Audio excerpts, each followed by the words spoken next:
What if I told you? You could grow 50 plants in the space of a single chair. No magic, no cheating, and yes, you can eat it. Vertical gardening isn't just for hipster cafes and Pinterest boards. It's for anyone who has a wall, a fence, or even an old ladder you're not using. If you've ever dreamed of fresh herbs or juicy tomatoes but thought, I don't have the space, welcome to the club. The truth? Most people give up before they start because they think gardening needs a backyard. Spoiler alert, it doesn't. You can grow a salad on your bathroom wall if you really want. 2, I've tried it. And, the humidity made the basil smell like shampoo. Laughs. So what is vertical gardening?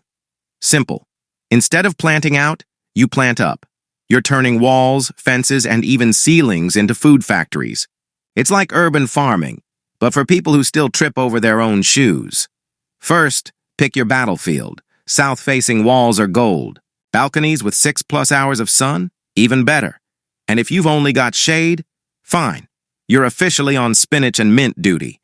Don't fight nature. Let it do the heavy lifting. There's a flavor of vertical gardening for every budget. Hanging baskets are your starter kit. Wall planters are for the semi-committed. And then there's the hydroponic wall, the Tesla of gardening. I'm not saying you need it, but when you see your basil growing faster than your internet speed, you'll want one. Start with plants that behave. Herbs, lettuce, spinach.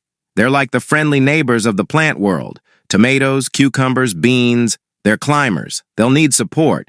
And if you want to look like a wizard in front of your friends, grow strawberries vertically. Nothing says garden sorcery like harvesting dessert from your wall.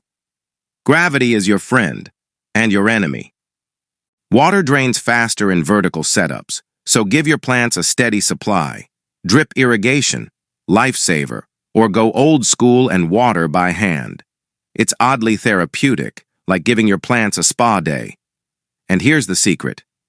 Start small, but build in layers. Add a row every month. By the time you hit month 6, your wall will be alive, producing more than you can eat. Which means, hello, free salad bar. Remember that impossible plant wall from the start? Here it is, 48 plants, 7 kinds of veggies, and I can still walk right past it in my tiny apartment balcony. No magic, no cheating, just vertical. Gardening.